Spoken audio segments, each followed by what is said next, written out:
welcome back to Mike's Diabetes World. Well, it's another day. Summer is definitely cooling down now, and it's actually a cool day. So let's take a look and let's get the administration part, or what I call the administration part of my videos, out of the way. First, my current blood sugar is sitting at 13. All last night, starting at 10, I was quite low, came up, and then I shot right up to at 2 o'clock in the morning, I was 15, and then by 5:30, I was at 19. But then I took the correction, and a correction dose is a dose that the doctor has said, let's give some insulin, but let's do it through an actual shot. I did that, and it came right down to 4.8. And then breakfast, which I shot up again to about 13, had to get another correction, and right now we're on the downside. The bomb sled. I don't know what it is, but if I was from Switzerland, I probably would know, but I'm not. I'm from British Columbia, Canada, so that's what we're going to do. But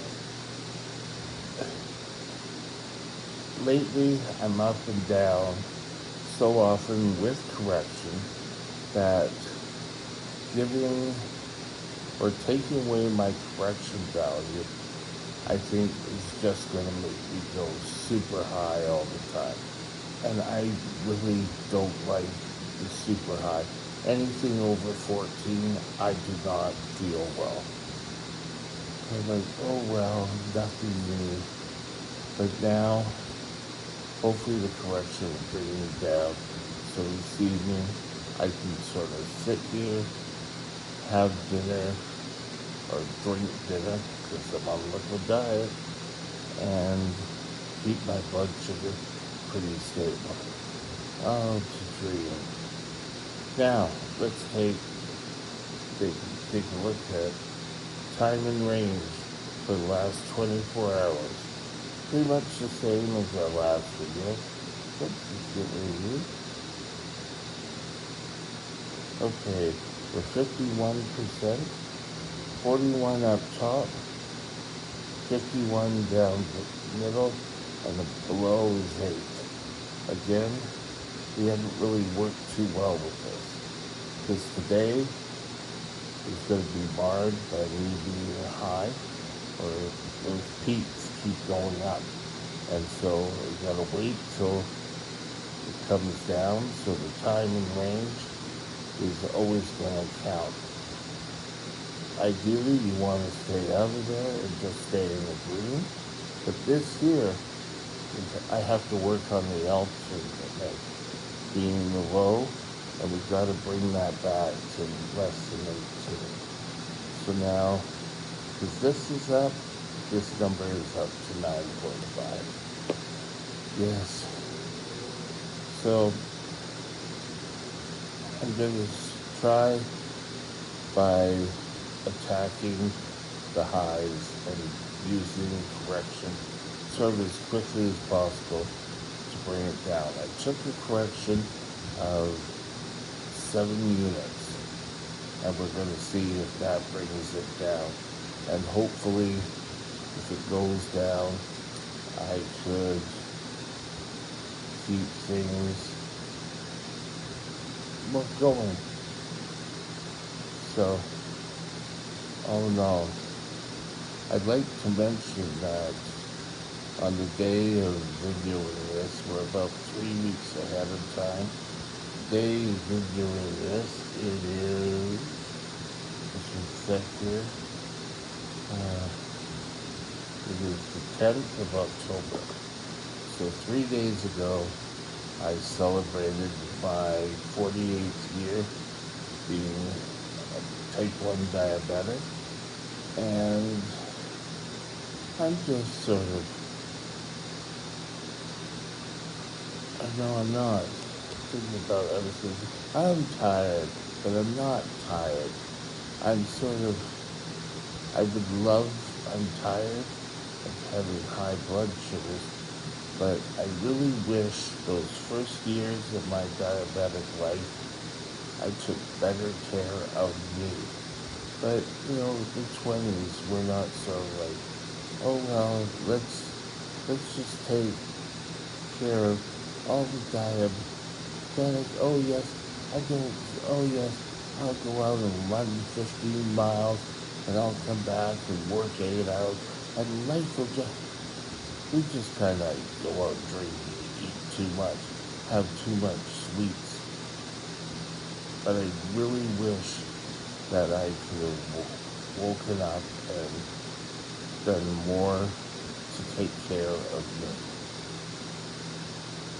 Because I think I'm really sort of paying some of the price. But if I went to a younger diabetic and I said, oh, you really need to follow your doctor's plan, and a young 20-year-old who, yeah, I don't need to listen to you. I know what's best for me. It doesn't really work all the time. But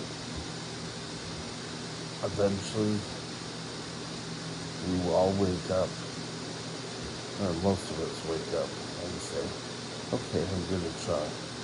I'm trying to do my best. It isn't really always working that way, but I'm trying. This is the best tool. And for those of you who are on shots and using a needle and a syringe and insulin just from the bottle, you don't have access to this technology. There is a thing called a smart pen that the pen fills, and you can get this sort of information off your pen. But this sort of working with the pump is sort of the best knowledge, and knowing how much insulin you're giving when you're sort of giving it. And I like it that my nurse, a diabetic nurse, my endocrinologist, to go take a look at things and saying, oh, yeah, things are looking good. Or, oh, Mike, you have to work on stuff. Without me, oops, I don't know what's happening here, sorry. Going and saying, oh, well, sorry, the light turned out. But, you really have to work on stuff. And they can take a look at a moment's notice. I can phone up my endo or diabetic nurse and say, hey, I'm having trouble. You look at it, and they will go and take a look at it and give me a reading, and so that I am able to get results and find out what's going on. I should have, the week before I ended up in the hospital with a low, I really should have called or texted, or not texted, emailed my endo and said I'm having some low problems. I couldn't contact my diabetic nurse because she was on holidays. One of the few holidays she actually seems to take. She seems to be one of these 2 days here, a week there. So she's all at 1 year. We kidded her because it seemed like every month she was off on holidays. But it's all in good fun. But I ran into problems. I didn't contact my endocrinologist. I should have. We probably would have been able to stay away from the doctor. My diabetic nurse has written my endo. I think I mentioned this yesterday about cutting off my correction value in my pump. But to me, just running off basal, I'm going to end up going high because I already went high and I went high last night. So what makes you think I'm not going to go high again? I'm going to bring it up and see what they say before we start. But with that, I hope you're having a great day, and we'll be back tomorrow. Have a great day, and we'll talk again good. Again, bye. My email address is Mike's Diabetes World at gmail.com. All one line. Drop me